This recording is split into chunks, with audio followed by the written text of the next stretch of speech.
우리 성도들과 한번 인사해 보겠습니다. 앞뒤적으로 인사합니다. 잘 나오셨습니다. 예, 반갑게 인사하시고, 네. 이름 잘 모르시면 이름도 좀 물어보시고.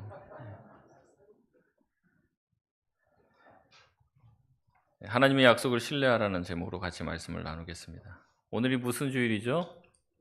어린이 주일입니다. 예. 우리가 아까 찬송가 찬양도 했지만 예수님께서는 이 어린아이들을 소중하게 여기셨죠. 당시에는 어린아이들을 좀 무시했습니다. 왜냐하면 어린아이들을 향해서 이제 보통 미성년이라고 그러잖아요. 성년이면 완성된 사람인데 에, 미성년, 아직 이제 성년이 되지 못한, 뭔가 인간이 되지 못한 에, 이런 사람으로 여겼단 말이죠. 그래서 아이들을 숫자 셀 때도 포함하지 않았습니다. 그 정도로 이제 아이들을 무시했어요. 그러나 예수님은 어떻게 했습니까? 어린아이들이 내게 오는 것을 금하지 말라 이렇게 말씀하시죠. 너희들도 이 어린아이와 같이 겸손하지 않으면 천국에 들어갈 수 없다라고 이야기했습니다. 어린아이들도 한 영혼입니다. 한 인격체입니다. 어린아이들 무시하지 마십시오. 네, 사랑하고 하나님께서 우리에게 주신 또 교회에 주신 우리 영적인 아이들입니다. 우리가 영적으로 입양한 아이들이에요. 나와 상관없는 애들이다 이렇게 생각하는 게 아니라 우리 영적으로 한 가정이 되었고 한 가족이 됐다는 것은 그 아이들이 우리의 아이들이라는 겁니다. 그래서 우리가 또 함께 책임져서 키워야 될 책임이 있습니다. 그래서 아이들 보고 마음이 동하시면 용돈도 좀 주시고 과자도 사주시고 그렇게 해서 아이들이 참 교회가 따뜻하다. 교회 갔더니 집보다 낫다. 이런 생각이 들어야지 아이들이 신앙이 생기는 거예요. 탈무드에서 특별히 자녀 교육에 대해서 뭐라고 얘기를 하냐면 이렇게 얘기합니다. 아이들을 키울 때 무언가 약속하면 반드시 지켜라. 지키지 않으면 당신은 아이에게 거짓말하는 것을 가르치는 것이다라고 이야기를 합니다. 반드시 약속을 지키는 모습을 보여주고 약속을 꼭 지키도록 교훈해야 한다는 말이죠. 이것이 참 중요하다고 얘기합니다. 이런 이야기들을 하니까 약속을 참 했으면 바로 지켜야 된다. 안 그러면 거짓말을 가리키는 거다. 이런 말을 들으니까 이제 어떤 분들은 꾀를 냅니다. 뭐라고 합니까? 나는 약속을 반드시 지키기 위해서 어떤 약속도 하지 않겠다. 굳세게 이제 다짐을 하는 거죠. 여러분 이런 얘기 누가 했냐면 나폴레옹이 했다고 합니다. 나폴레옹이.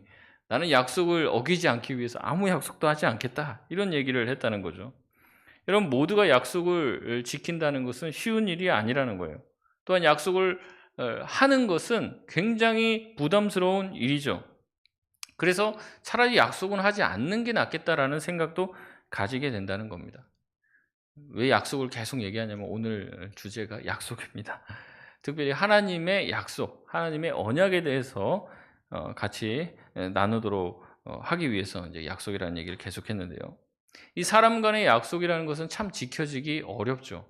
그래서 우리가 얼마나 발등에 도끼를 많이 찍혔습니까? 그 사람 믿었는데, 그 사람 신뢰했는데 어떻게 되는 거예요? 그 사람이 약속을 깨는 것이죠. 그래서 다시 한번 다짐합니다. 약속을 하지도 않을 것이고 약속을 지키는 일이 어렵기 때문에 남의 약속도 함부로 믿지 않겠다고 생각하는 것이죠. 여러분 하나님 또한 마찬가지입니다. 하나님은 함부로 약속하는 분이 아닙니다. 그러나 약속을 한 것이 있다면 하나님은 그 약속을 반드시 지키십니다. 지난주에 우리가 말씀을 통해서 깨닫게 된 것은 바로 우리의 구원이 믿음으로 된다는 거예요. 우리의 어떤 행위나 우리의 노력이 아닌 우리가 하나님을 믿는 믿음으로 구원이라는 선물을 받았다고 들었습니다. 그래서 사도 바울은 아브라함도 얘기하고 다윗도 얘기하면서 우리의 믿음과 신앙이 하나님 앞에서 선물로 주어졌다는 것을 다시 한번 확인했죠. 오늘 본문에서도 마찬가지로 사도 바울은 계속해서 이 아브라함을 이야기합니다. 그래서 아브라함이 어떻게 믿음으로 구원받았는지를 설명을 하고 우리 또한 아브라함과 같은 믿음으로 구원받았다라는 것을 이야기합니다. 13절을 보면요. 아브라함이나 그 후손에게 세상의 상속자가 되리라고 한 언약은 율법이 아니라 믿음의 의로 된 것이다라고 얘기합니다. 율법이 아니라 믿음의 의로 된 이유는 무엇이냐면 율법은 아브라함 사후에 한 450년, 뭐 한 500년 후에 이 모세를 통해서 율법이 주어진 거예요. 그러니까 그 전까지는 율법이 있었다는 겁니까? 없었다는 겁니까? 없었다는 거죠. 그렇기 때문에 아브라함은 율법을 몰랐어요. 율법을 모르는데 율법을 지킬 수 있을까요?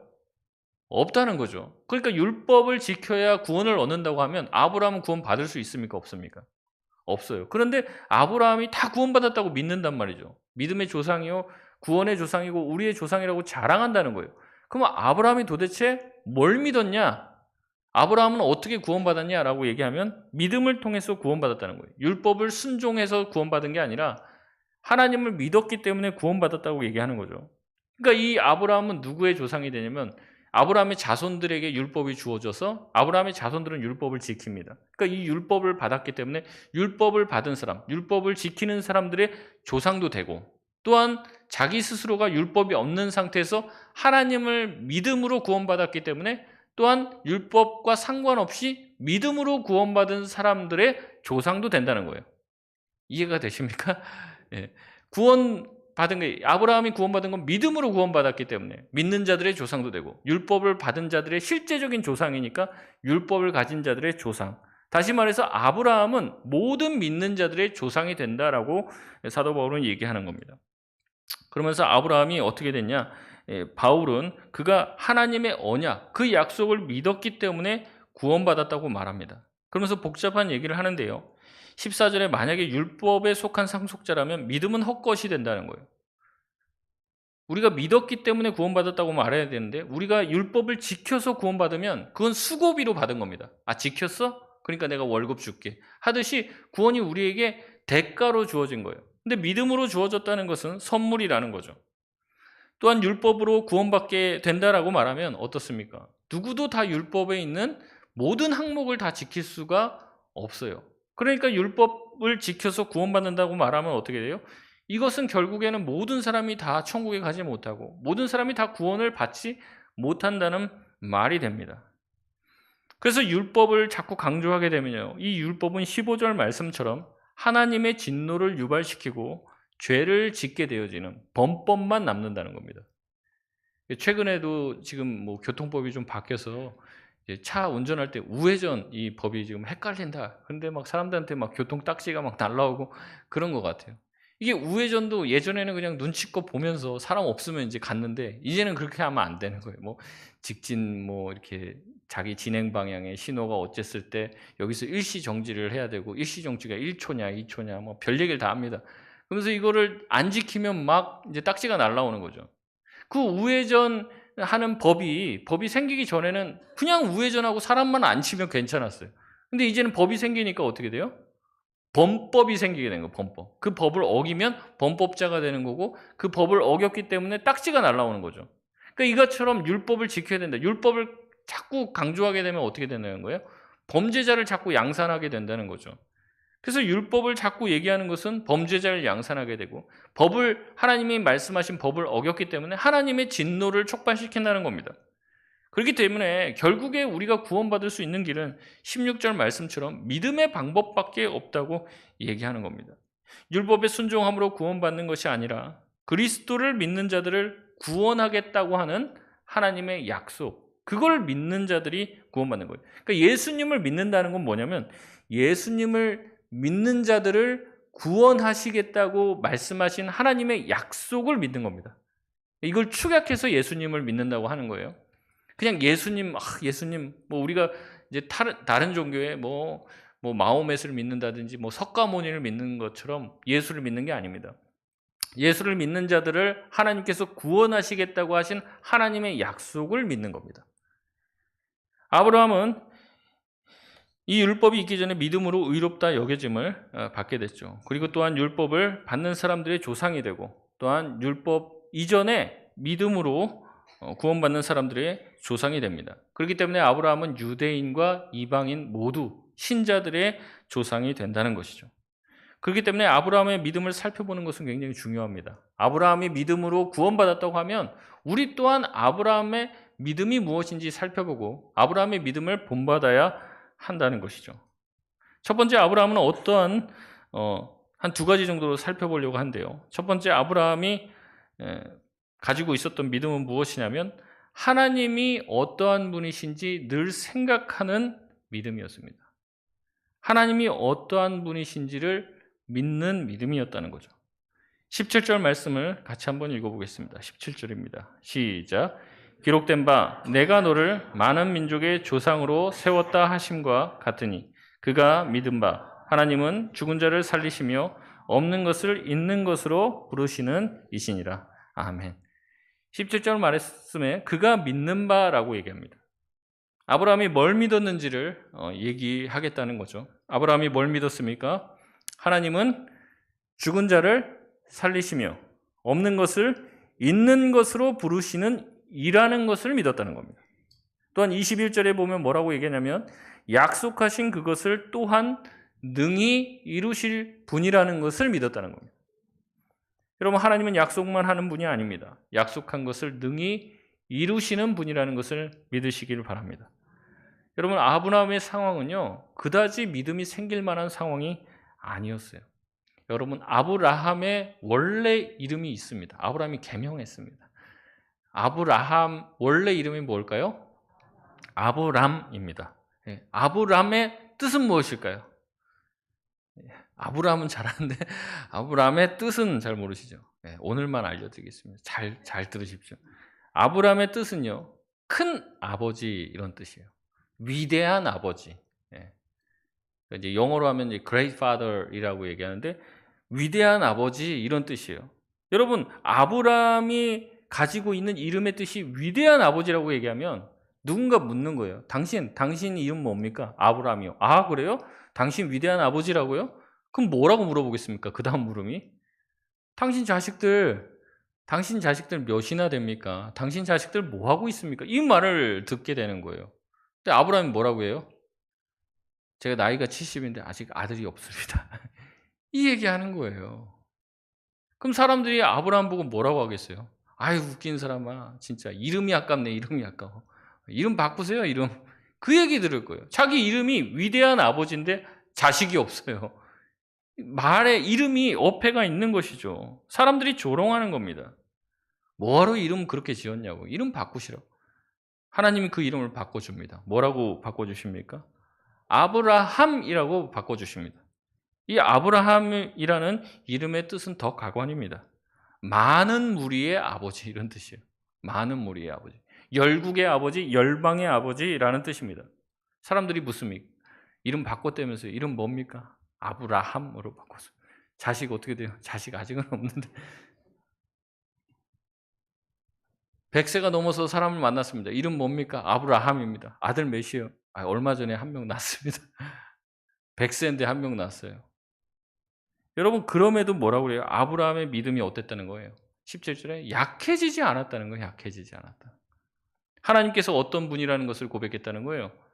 죽는 자를 살리시고 없는 것을 있는 것 같이 부르시는 분이시고 약속하신 것은 반드시 이루시는 하나님이라는 것을 묵상한 거예요.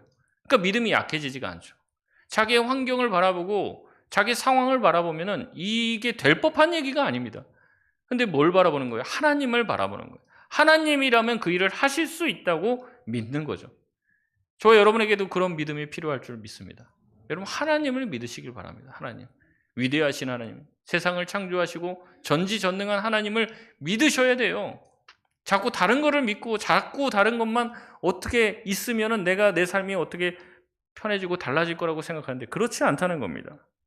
여러분, 우리는 날마다 하나님을 묵상해야 할 줄 믿습니다.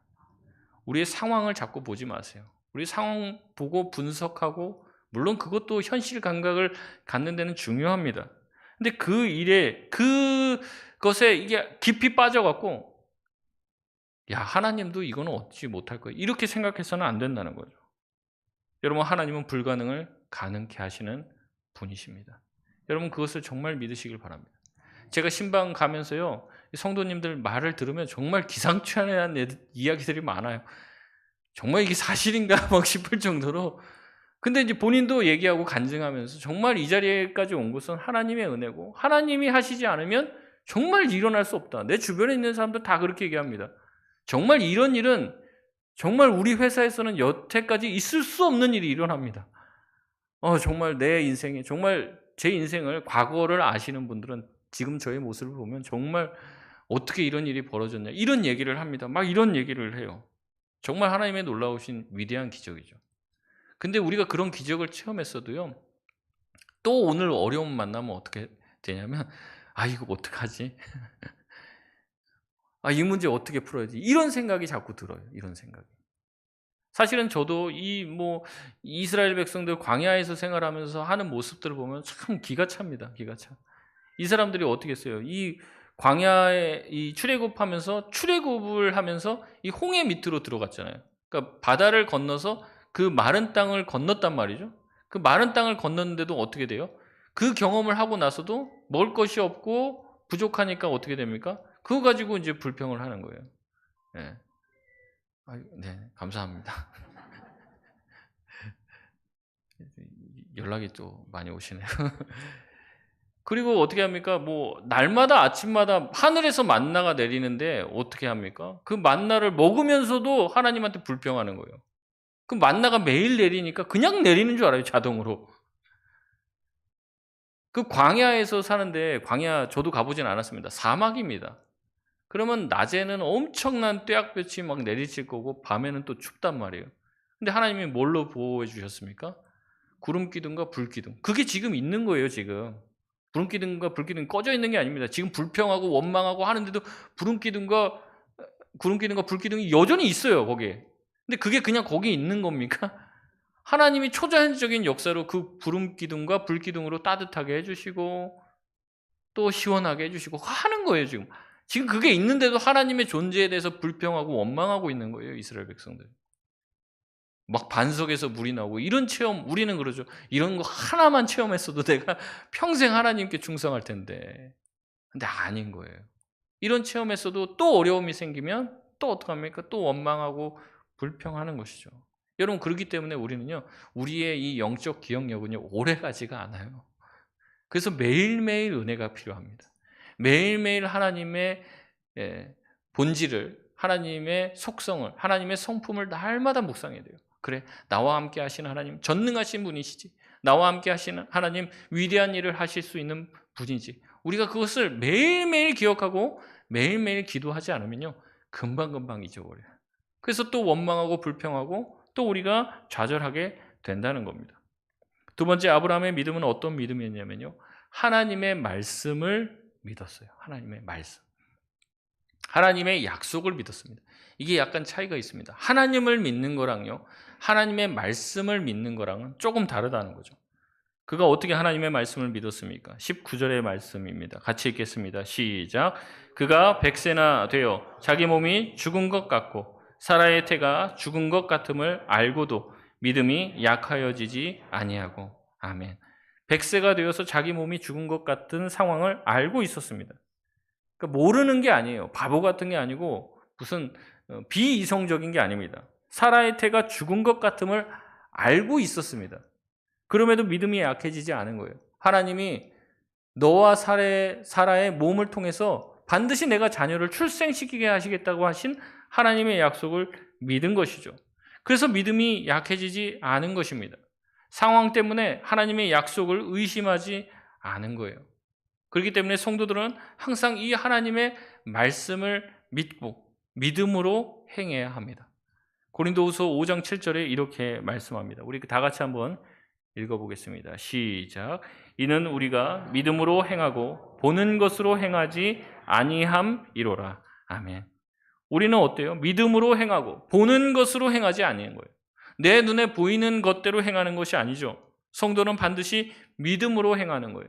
하나님의 말씀과 약속을 믿고 나아가는 거죠. 세상 사람들이 볼 때는 우리가 하는 행동이나 말들이 때로는 비합리적이고 비이성적인 것처럼 보일 수도 있습니다. 가끔은 그렇죠. 하지만 여러분, 하나님을 믿을 수 없는 때 믿는 것이 진짜 믿음임을 여러분 기억하시길 바랍니다. 믿을만 해서 믿는 것은 누구나 다 하는 것이라는 거죠. 아브라함은 보이는 것으로 판단하지 않았어요. 말씀에 근거해서 자기의 삶을 꾸려갔습니다. 하나님이 가라고 하시면 갑니다. 쓰라고 하면 씁니다. 믿음의 삶이란 하나님의 전능하심을 먼저는 믿는 거예요. 두 번째는 무엇이냐면 하나님의 말씀을 믿는 겁니다. 그 말씀대로 행하기만 하면은 우리가 선한 길로 하나님께서 우리를 푸른 초장과 쉴만한 물가로 인도해 주실 것이라는 믿음, 그 믿음 가지고 나아가는 것이라는 거죠. 아브라함은 20절 말씀처럼 약속을 의심하지 않고 받아들였습니다. 믿음으로 더욱더 견고해졌고 21절 말씀처럼 약속한 것을 능히 이루실 줄을 확신했습니다. 22절에 그것을 의로 여겼다고 말씀하십니다. 의로 여겨졌다는 말씀 우리 지난주에 나눴습니다. 무엇입니까? 자격이 없음에도 자격이 있는 것으로 쳐주시는 거죠. 아브라함의 그 믿음을 그렇게 쳐줬다는 겁니다. 무슨 말이냐면 다시 얘기하는 거예요. 창세기의 말씀을 보면 아브라함의 위대함도 있지만 아브라함의 실수도 있습니다. 하나님이 가나안 땅 가서 살라고 했어요. 살라고 했으면 원래 믿음대로의 아브라함이라면 거기서 잘 살아야죠. 힘들고 어려운 일이 생겨도 하나님이 가나안 땅 가면 늘 행복한 일만 생길 거라고 얘기했습니까? 그렇지 않았습니다. 가나안 땅을 내가 너한테 줄 테니까 거기서 살으라고만 했죠. 거기가 항상 즐겁고 행복하고 풍년이 될 거라는 말씀과 약속을 하신 적은 없습니다. 그러니까 가나안 땅에서 살고 있는데 가나안 땅에서 살아야죠. 근데 흉년이 찾아온 거예요. 기근이 찾아온 거예요. 그러니까 어떻게 합니까? 애굽으로 내려가는 거예요. 하나님이 주신 땅을 버린 겁니다.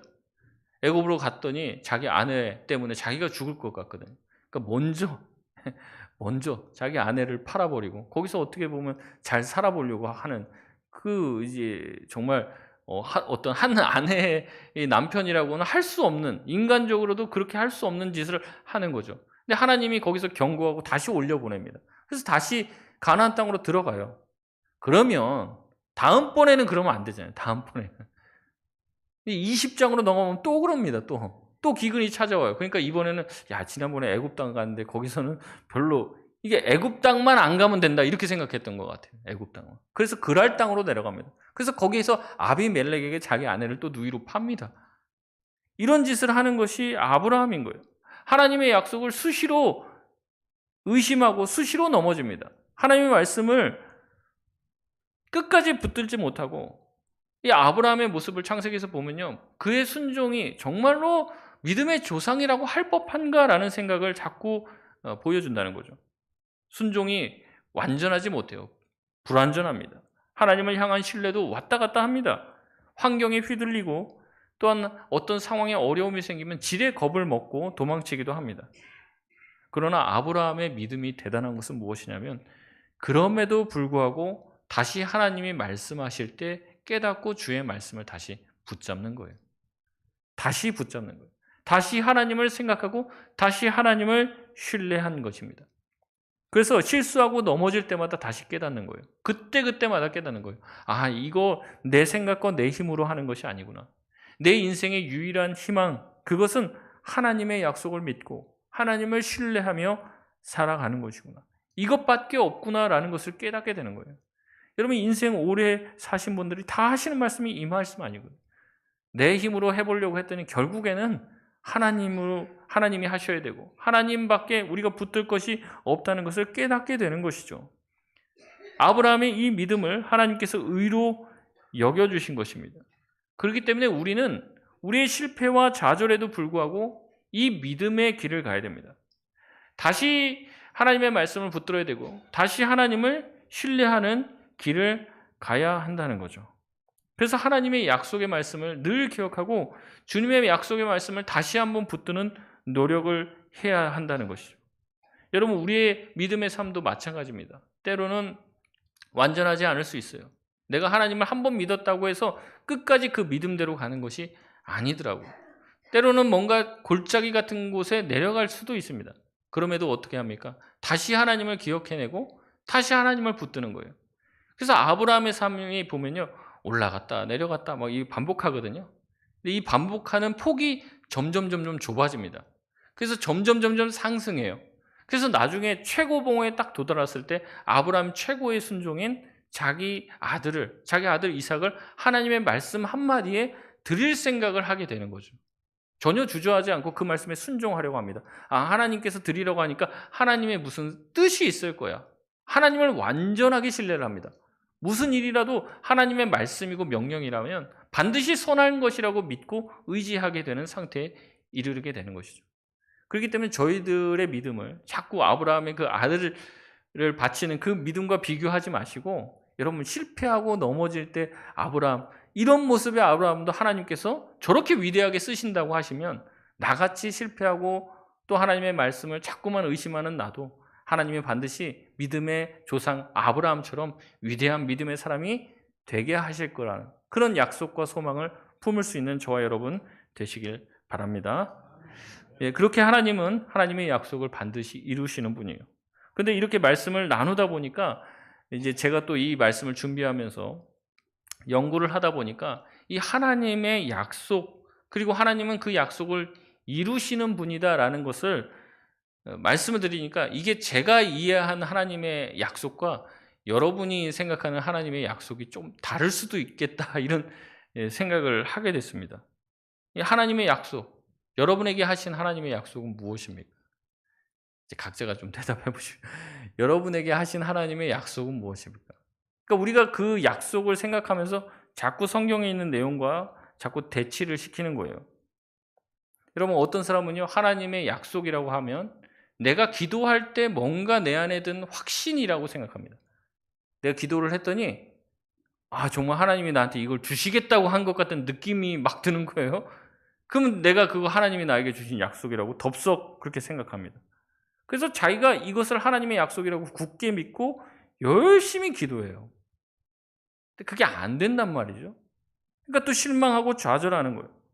하나님은 성경에 보니까 약속하시고 약속을 이루신다며, 하나님 그렇게 하신다면서 나한테 약속을 해주시고 그 약속을 반드시 지킨다고 하시는데 내가 아무리 왜 기도해도 이 약속은 이루어지지 않지?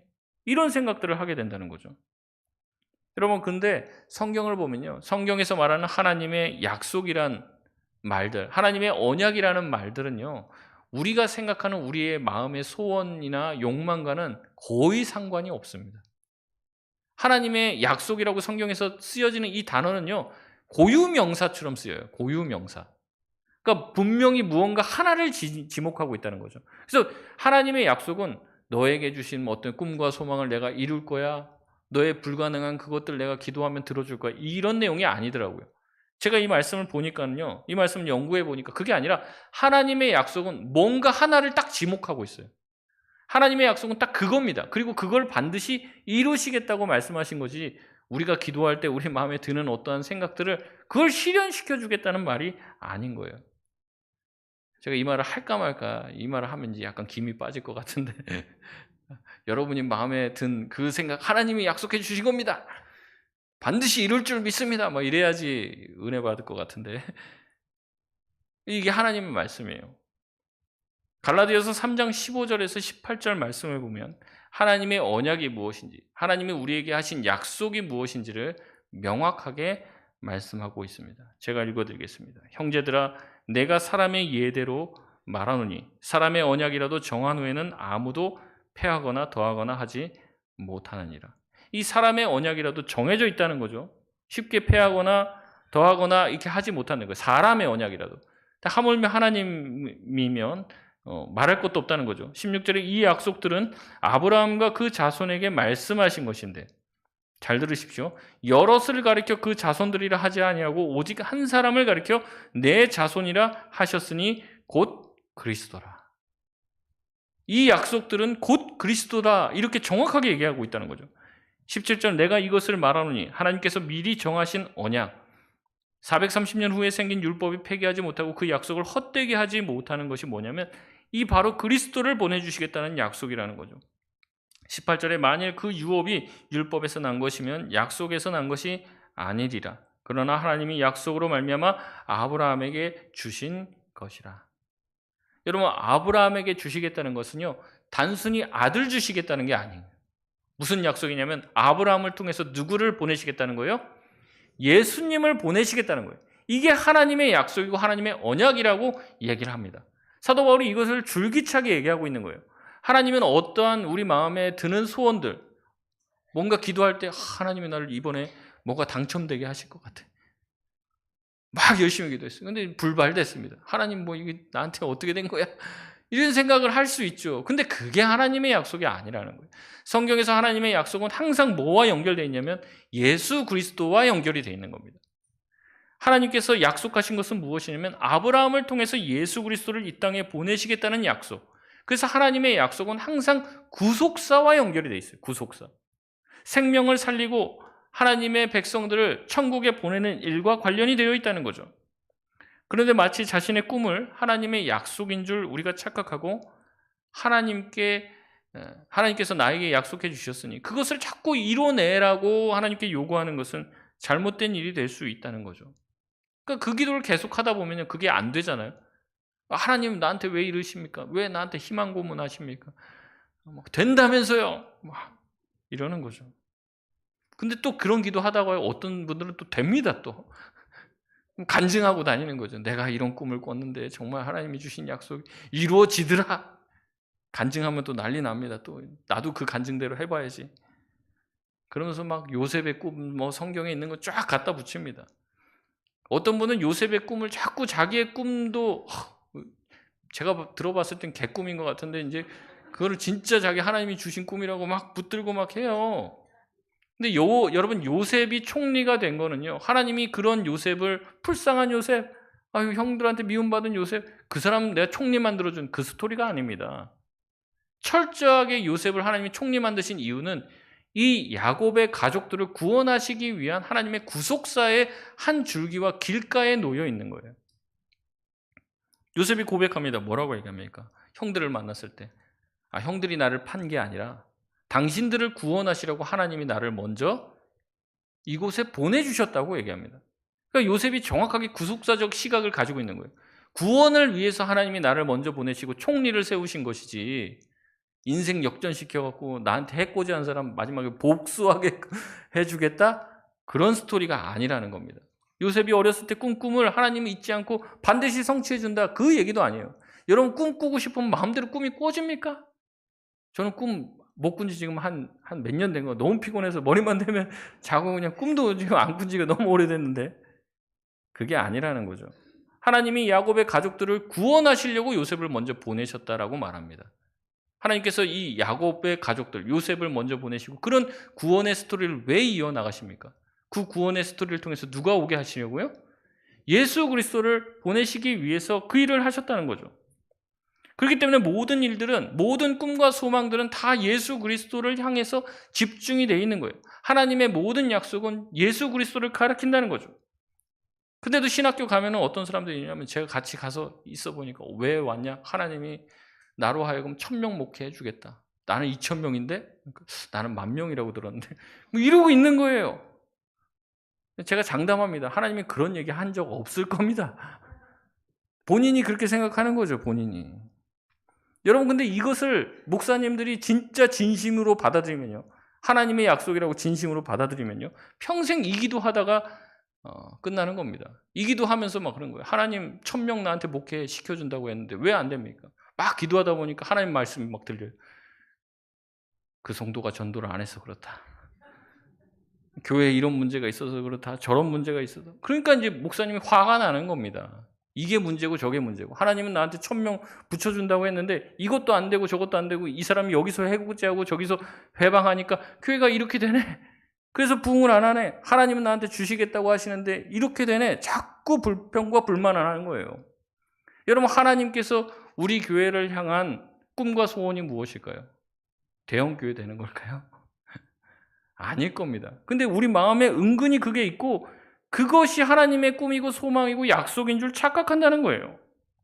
여러분 그것이 아닙니다. 하나님의 꿈과 소원과 우리를 향한 언약이 있다면 우리 송파동 교회를 통해서 누군가 하나 예수 안 믿는 사람이 예수 믿게 되는 겁니다. 우리가 그 구속사에 서 있어야 돼요. 그 구속사의 줄기 가운데 교회가 세워지는 겁니다. 하나님의 구속사와 상관없이 하나님의 언약과 상관없이 교회가 자꾸 가면은 안 돼요. 이게 본질이라는 거죠. 교회의 본질이 예배입니까? 예배는 중요한 것이지만 교회의 본질이 될 수는 없어요. 왜냐하면 저와 여러분이 정말로 참 예배를 드리려면 정말로 최고의 예배를 드리려면 죽는 게 낫습니다. 주님 앞에 가서 영으로 완전한 예배를 드리십시오. 천국에 가면 우리가 그런 완전한 예배를 드릴 거예요. 성경 공부요? 뭐 이렇게 눈도 안 좋은데 성경 들여다보고 있으면 눈 아프죠. 머리 아프고. 예수님한테 직접 직강을 들으면 얼마나 좋습니까? 저와 여러분을 이 땅에 왜 살려놨습니까? 왜 교회로 모이게 하시고 예배하게 하셨습니까? 우리가 은혜 받고 말씀을 깨닫고 어떻게 살라는 거예요? 복음 전하는 삶을 살라고 살려놓으신 거예요. 왜냐하면 우리가 천국 가면 못하는 게 있어요. 뭐예요? 전도 못하는 겁니다. 전도. 부자 나사로 여러분 비유 아시잖아요. 여러분 그때 그 부자가 전도하고 싶어서 지옥 간 다음에 전도하고 싶어서 나 지금 자기 자식들한테 자기 가족들에게 보내달라고 했을 때 안 된다고 하잖아요. 전도라는 건요, 우리가 유일하게 살아서 할 수 있는 하나님이 우리에게 주신 마지막 사명입니다. 그래서 저와 여러분에게 호흡을 붙여주신 거예요. 우리가 말씀을 왜 잘 알아야 됩니까? 왜 우리가 기도하고 왜 우리가 엎드려야 됩니까? 하나님 앞에 뭐하러 찬양하고 기도합니까? 결국에는 이 구원과 상관없는 일이라면요, 그것이 다 변죽을 울리는 일이에요. 교회의 본질은 뭐냐면 생명 살리는 일입니다. 누군가에게 복음을 전하는 일이라는 거죠. 누군가를 구원하는 일이어야 됩니다. 특별히 어린이 주일을 맞이했는데요. 어린 아이들, 우리의 다음 세대 청년들, 청소년들에게 복음 전하는 게 너무나도 중요해요. 여러분 우스갯소리로 뭐라고 하냐면 학교를 졸업하면 교회도 졸업한대요. 학교도 졸업하면. 근데 여러분 그게 뭐 모르는 일이 아니에요. 그냥 예상되어지는 일. 딱 보면 그래요. 쟤는 대학교 가면 교회 안 나올 것 같은데 그런 애가 보인단 말이에요. 그런데도 그냥 어떻게든 되겠지. 매주 교회 나오면 어떻게든 되겠지라고 생각하는 게 우리입니다, 지금. 지금 위기가 이렇게 다가오고 있는데요. 어떻게든 그냥 지나가겠지. 이러고 생각하고 있는 거예요. 뭐 환경 파괴도 그렇잖아요. 지금 지구 온난화 때문에 뭐 이런 일들이 벌어진다. 그럼 막아야 되는데 그냥 어떻게든 되겠지. 우리 대부분 그러지 않습니까? 우리가 아이들을 향해서도 그런 거예요. 여러분 그 아이들 한 명을 예수 믿게끔 키워내야 되잖아요. 그냥 매주 교회 나오는 애들로 만들면 안 됩니다. 그래서 오늘도 안 나오면 다음 주에도 나오겠지. 혹시라도 그 아이들이 다음 주부터 안 나오게 되면 어떡할 거예요? 오늘 붙잡고 복음을 전하고 오늘 붙잡고 그 아이들을 위해서 기도해야죠. 여러분 그게 주일학교 선생님들만의 일입니까? 여러분 그게 아이를 가진 부모님들만의 일입니까? 여러분 그렇게 생각하면 안 돼요. 우리가 아까 제가 초두에 말씀드렸잖아요. 우리가 영적인 입양을 한 거라고 그랬잖아요. 아이들. 그 아이들을 위해서 기도해줘요. 그 아이들을 위해서 무엇이든지 하려고 하는 마음을 가질 수 있는 저와 여러분 되시길 바랍니다. 기도하고 이런 마음이 동하시면 물질로도 아이들을 좀 섬기시길 바라고요. 그래서 아이들 마음 가운데 야, 예수님의 사랑을 받은 사람은 좀 뭔가 달라. 이런 마음을 가지고 나와 상관도 없는 저 권사님, 저 집사님이 저렇게 나를 사랑해 주시고 섬기고 나를 저렇게 따뜻하게 안아주시네. 교회는 참 좋은 곳이야. 신앙이 들어가야죠. 예수님의 복음의 말씀이 들어가면은. 근데 그 아이들을 보면서도 그냥 우리가 아무 생각도 없이 그냥 교회 몇 명 나왔네, 애들 많이 있네. 그걸로 만족하면은 안 돼요. 제가 바라는 것은 딱 한 가지입니다. 저희 교회에 어쨌든 문턱을 밟고 넘어온 모든 분들이 다 천국에서 만날 수 있으면 좋겠어요. 다. 교회에 나오는 것 중요한 일이지만 교회만 나오진 마십시오. 교회 나와서 하나님을 만나고 믿음이 생겨야 되고 하나님을 정말 믿을 만, 정말 구원 얻을 만한 아브라함 같은 믿음으로 자라나야죠. 그래서 주님께서 우리를 안아주시는 그 날이 올 때에 만나야 돼요. 저도 노력하고 있습니다. 다 거기 모이셨는데 거기서 송파동교회 모이라고 다 모이셨는데 저는 못 들어가고 그러면 안 되잖아요. 저도 늘 기도하고 있습니다. 우리가 정말 구원 얻을 만한 믿음을 갖추는 것은 참 쉬운 일이 아니에요. 그래서 함께 격려하고 함께 세워주고 함께 기도해야 할 줄 믿습니다. 그래서 우리 교회에 있는 아이들, 그 아이들이 정말로 예수 믿는 믿음을 가진 아이들이 돼야 되지 않겠습니까? 주님의 약속은 이것입니다. 예수 그리스도를 믿기만 하면 내가 너희를 구원해 주겠다. 하나님은 이 약속을 반드시 이루겠다 말씀하십니다. 여러분 가족 구원을 위해서 기도하고 계십니까? 주 예수를 믿으라. 그리하면 너와 내 집을 구원하겠다고 말씀하고 계십니다. 구원은 약속입니다. 그 구원이 하나님의 약속이에요. 하나님의 약속하면 구원을 떠올리시기 바랍니다. 이상한 내 안에 이번 주에 복권 5개는 샀는데 그중에 뭐 몇 개는 맡겨주십시오. 이런 게 아닙니다.